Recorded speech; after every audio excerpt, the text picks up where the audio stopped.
আসসালামু আলাইকুম ও রহমতুল্লাহ। আপনারা দেখতেছেন মানব সেবা অধিদপ্তর নিজপানুয়া সাগলিয়া ফেনী। সাথে আছি আমি ডাক্তার মোহাম্মদ খুরশিদ আলম।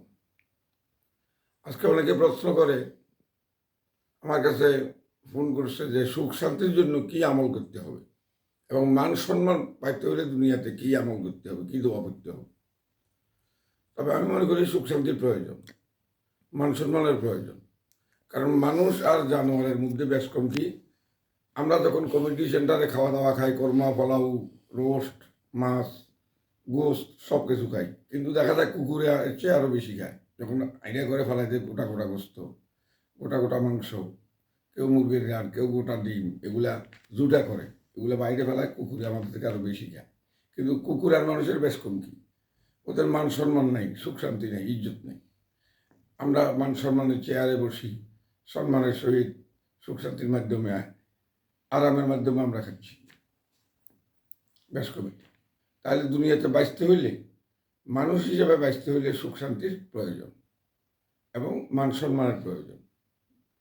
সম্মান না থাকি অসম্মানীভাবে বেঁচে থাকার কোনো মূল্য নাই। তাই সুখ শান্তির জন্য আমরা নামাজের পাশাপাশি, রোজার পাশাপাশি আমাদের আমল করতে হবে। 5 ওয়াক্ত নামাজের পরে অথবা মাগরিবের পরে অথবা এশারের পরে এই দোয়াটুকু পড়তে হবে। প্রথম 11 বার দরুদ শরীফ পড়তে হবে। দরুদ শরীফ, দরুদ ইব্রাহিম জানা থাকলে এটা পড়বেন। যদি তা জানা না থাকে, ছোট্ট সংক্ষেপে একটা দরুদ আছে, সাল্লাল্লাহু আলা মুহাম্মদ সাল্লাল্লাহু আলাইহি ওয়াসাল্লাম, এটা 11 বার পড়ে নেবেন।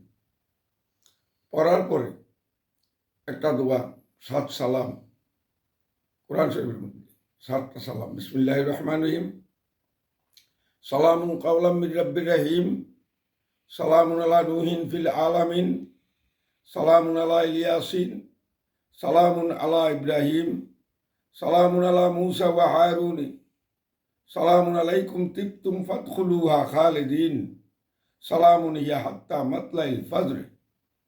এটা যদি পড়েন, আল্লাহ রাব্বুল আলামিন আপনাকে সুখ শান্তি দিবে, আপনার মনে আশা পূর্ণ হবে, রুজি রোজগার বাড়বে। এই দোয়াগুলা পড়তে হয়। এর ফাঁকে ফাঁকে আপনারা যদি পারেন প্রতিদিন কমপক্ষে 200 বার সূরা ইখলাস এটা পড়েন। সুখ শান্তির জন্য, রুজি রোজগার, হায়াত বাড়বে, ব্যস্ত যাবে। 3 বার সূরা ইখলাস পাঠ করলে 1 খতম কোরআন খতম হয়ে যায়, সওয়াব। তদ্রূপ 200 বার যদি আপনি সূরা ইখলাস পড়েন বা আমরা পড়ি, তাহলে কতবার কোরআন খতমের সওয়াবটা আমাদের আমলনামায় অ্যাড করা হইল, যোগ দেওয়া হইল। 200 বার যদি কেউ দরুদ শরীফ, সূরা ইখলাস, কুল হুয়াল্লাহু আহাদ, আল্লাহুস সামাদ, লাম ইয়ালিদ ওয়া লাম ইউলাদ ওয়া লাম ইয়াকুল লাহু কুফুয়ান আহাদ। কুল হুয়াল্লাহু আহাদ, বলো আল্লাহ এক, আল্লাহুস সামাদ, আল্লাহর কোনো অংশ নাই, অংশীদারি নেই, আল্লাহ এক এবং অদ্বিতীয়। লাম ইয়ালিদ, তিনি কেউকে জন্ম দেন নাই, ওয়া লাম ইউলাদ, ওনাকেও কেউ জন্ম দেন নেই, ওয়া লাম ইয়াকুল লাহু কুফুয়ান আহাদ। সমস্ত প্রশংসা আল্লাহর, আমরা আল্লাহরই ইবাদত করতে। তাই এই সূরা ইখলাসটা 200 বার পড়লে, তবে আগে 11 বার দরুদ শরীফ, এবং যে কোনো আমল করার আগে 11 বার দরুদ শরীফ, আমলটা শেষ হলে তারপরে আবার 11 বার দরুদ শরীফ, এরপরে মুনাজাত করতে হবে আল্লাহর দরবারে। মুনাজাতের মধ্যে প্রথম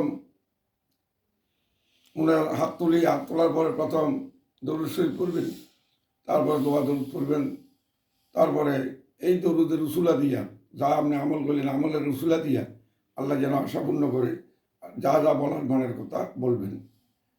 লাস্টে শেষ মুহূর্তে শেষ করার আগে পূর্ব মুহূর্তে আবার দরুদ শরীফ পড়বেন, তারপরে মুনাজাত করবেন। ইনশাআল্লাহ আল্লাহ দরবারে কবুল হবে সম্ভাবনা বেশি।